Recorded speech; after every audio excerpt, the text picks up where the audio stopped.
Hey there, thinkers. Thank you for joining me, Quizmaster Jack, here on Thinking Game Trivia as I venture into the latest week of buzzwords, pop culture, and sports. If this is your first time joining us, it's going to be a series of trivia questions. Each question is going to be a series of clues that goes from more obscure to more well known. I am going to buzz in as soon as I can and get the answer right to get points. Here we are with question one. At the beginning, just where I expected it to be. In this film, Marzia, Chiara, and the main characters dance to Love My Way by the Psychedelic Furs. This film ends with a man crying during Hanukkah over Sufjan Stevens' Visions of Gideon. Oh, is that... Oliver has a summer fling with Elio in, for 10 points. What gay coming-of-age film starring Tim... that's... Call Me By Your Name. Call Me By Your Name. That, I believe Lil Nas X had either a song or an album of the same name. Never saw it. This discoverer of the Don Dons reminds players how the aimless spirits of slain monsters revive on each blood moon. In a 2023 game, this character becomes the Sage of Time after being sent to the past by a secret stone. It's 10 points Tears of the in Kingdom Tears stuff. of the Kingdom, yeah. Link searches for what princess? Yeah, it is Zelda. I should have just went in and said Zelda as soon as I realized it was Tears of the Kingdom, because they're not going to ask about any other characters in that. Nintendo continues to be my bane when it comes to video game questions in Buzzword this year. I believe so far the only video game questions I've missed have been Nintendo questions. All right, I need a surname. So is this going to be like a family? Or maybe a bunch of people in pop culture who have the same surname? This TV host often raves about the fictional streaming series Tiny Secret Whispers. Signature segments on his show include jokes that he can't tell and a closer look. Isn't that Seth Meyers? Yeah. All of my late night TV host stuff I pick up these days is just through clips that show up on YouTube. And Seth Meyers shows up a fair amount. This character is dictator for life of a group known as Gross or... It's Calvin. 20 points! Give me that. Gross, get rid of slimy girls. The S at the end of girls is how he justifies the S. A solid 20 there. Feel real good about that one. Yeah, I grew up reading Calvin and Hobbes was my favorite strip growing up. Like when I was a kid. And we had basically all of the anthologies. The books, the paperback books that just had all of the strips in them. You got Spaceman Spiff. I don't remember the name of the noir character. But there was Scientific Progress Goes Boink. That was a good one. Let's Go Exploring. That was a good series. And I will take my 20 points. Thank you very much. A 2023 folk album from this island, which is bookended by the lengthy tracks Go Dig My Grave and The Turn, is by Lankum. This island's folk music often incorporates Bowron frame drums and crit harps. For 10 points, name this island home to folk songs like Whiskey in the Jar and singers like Enya. Oh, it's Scotland. Enya's from Scotland. Oh, she's from Ireland. Yeah, Scotland's not an island. You just don't remember that Ireland is an island. All right, that was just a full-on punt there. No good justification for that. Because Scotland's not even an island. What am I doing? This actor played a Belgian villain eaten by crocodiles summoned by a mating call in a 2016 film. Besides playing Leon Rom in The Legend of Tarzan, He played a man who gleefully tells Aldo Rain, "That's a bingo." Oh, it's Christoph Waltz.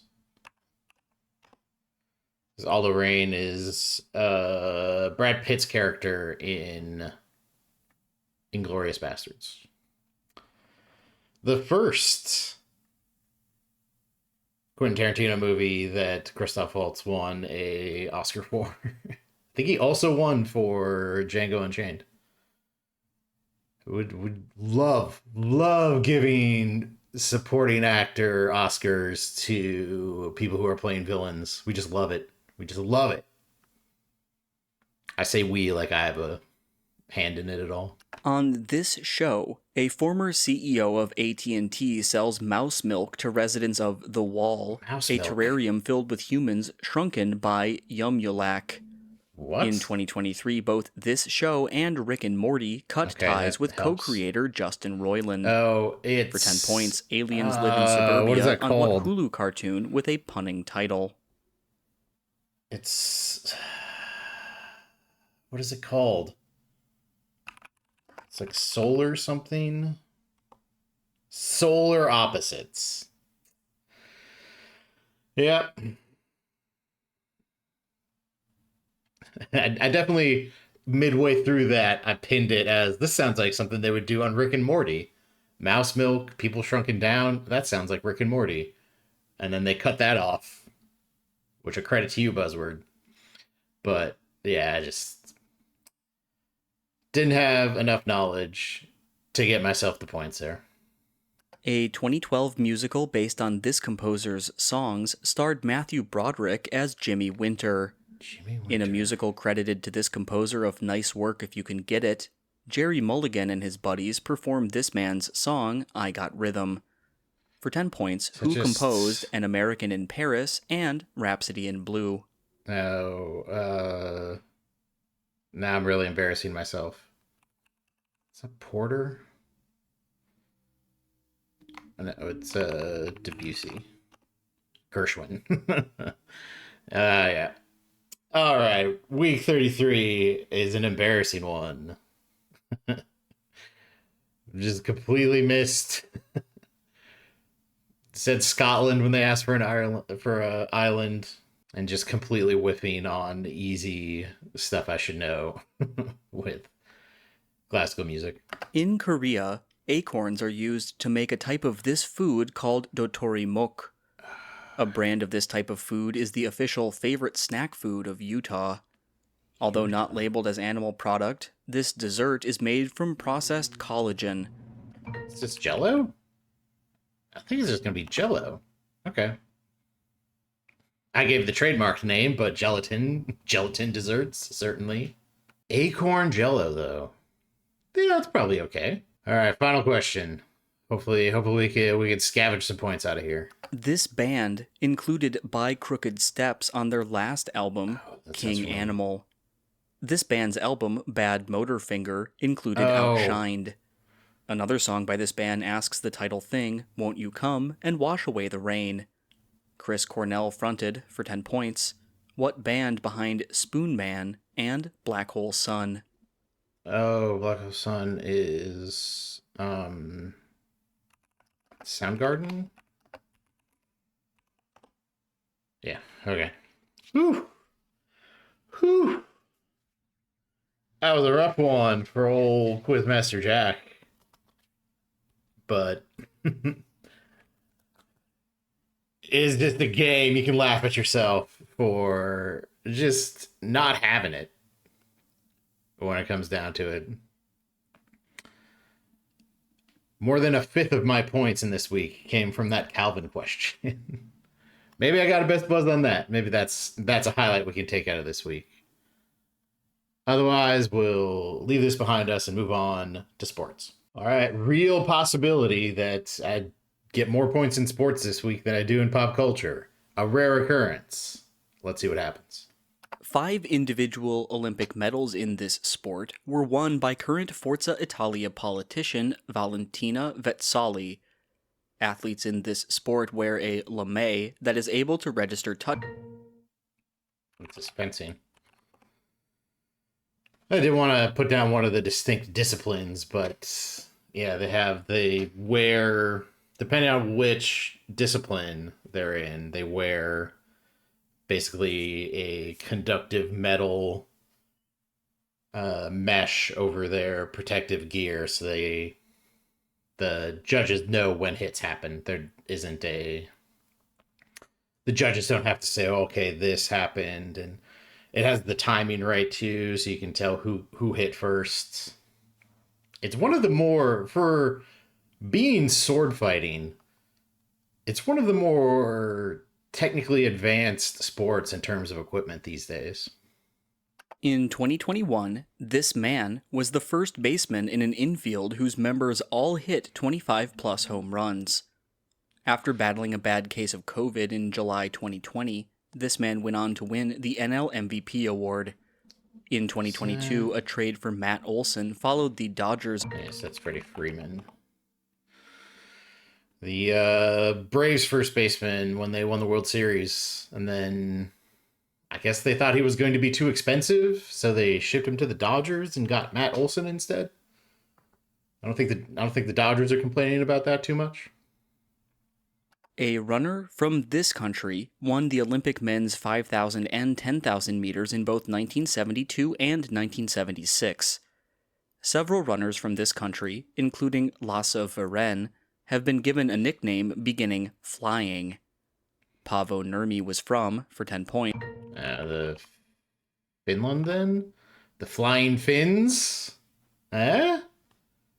That's all. I had no knowledge of anything else. I was just...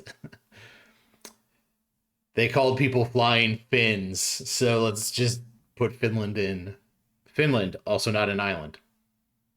As a rookie, this player was half of the first NFL backfield duo with 1,500 scrimmage yards apiece.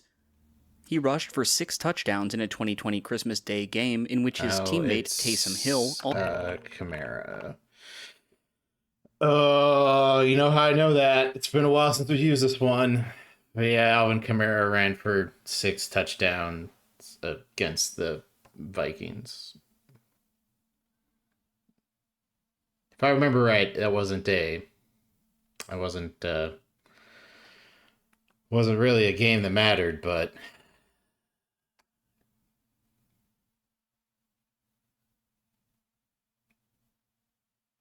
embarrassing nonetheless. That was the real death knell for Mike Zimmer, I think, was that 6 touchdown game.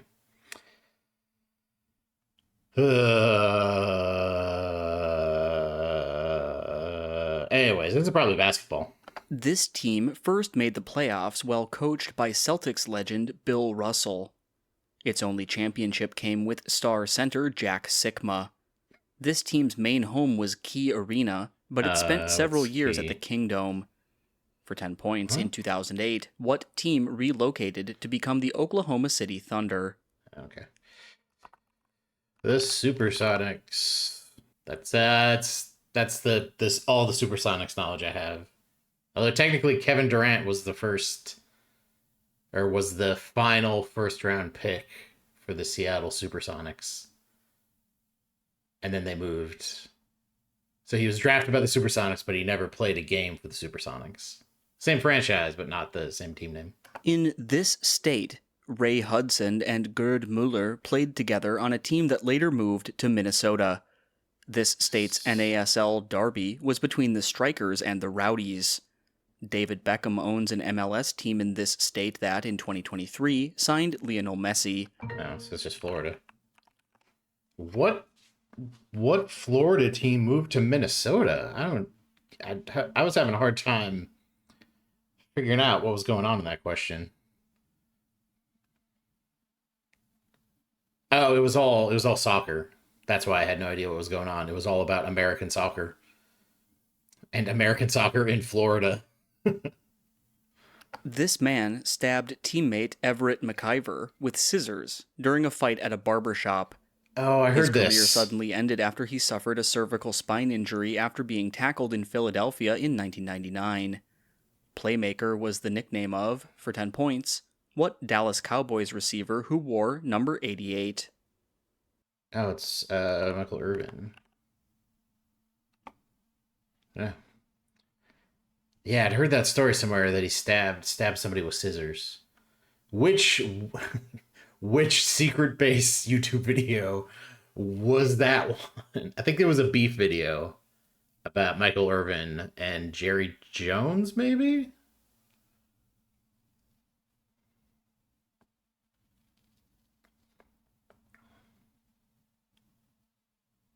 All right, 3 questions to go. If I get any of them right, I'll have more points in sports than I will in pop culture this week. This country was the birthplace of both parents of the most recent Ivy Leaguer to be taken in the NBA draft, Yale's Miye Oni. Gabe Vincent plays internationally for this country, the birthplace of Precious Achua and Josh Okogie. For 10 points, in what country was Hakeem Olajuwon born in Lagos? It's Nigeria. I thought it was going to be Nigeria. I think a fair amount of the big NBA players, yeah, Hakeem Olajuwon especially, or Hakeem Olajuwon is the most well-known of the NBA players who came from Nigeria, so that's probably where that question was going the whole time. This is the sport of the most recent athlete to win 4 consecutive Olympic golds in the same event, Cuba's Mijaín Lopez. Like the similar sport of pankration, this Olympic sport is governed by the UWW. For 10 points, name this sport whose Olympic disciplines are freestyle and Greco-Roman. Yeah, okay. Thought it might have been weightlifting, so that's why when they said the AWW, weightlifting could technically be part of that. Because I thought there was some big Cuban weightlifter, but that's probably a fleeting nothing thought. Which kind of sums up this entire week. To try to stop this man from winning a Chalmers car, Nap Lajoie was allowed to go 7 for 7 on bunts in the last game of 1910. Biographer Al Stump exaggerated many stories about this man. MLB's highest career batting average, 366. I think it's Cobb. Yeah. A lot of stories about Ty Cobb being a jerk. And that's the nicest term I can say on this series as I try to keep it PG/PG-13. But yeah, it wouldn't surprise me that somebody let another player beat him in batting average in a season. Ty Cobb was not a nice man. But this was a nice week of Buzzword. Things were pretty dire in that pop culture, but you just gotta laugh it off. There's a reason why there's 48 weeks. There's gonna be some bad ones. That was one of the bad ones, and I had a pretty good week of sports on top of that. Anyway, I had a great time playing. I hope you had a good time watching. If you want to watch more of these videos, you can check them out on the channel by subscribing, liking this video, and checking out more videos on the channel. If you like Buzzword, you can play it yourself over at naqt.com/Buzzword. That's going to be it for me. I'm going to retreat from this week with my tail between my legs. But we'll see you next week. Hopefully for a better week of Buzzword here on Thinking Game Trivia. Thanks for watching.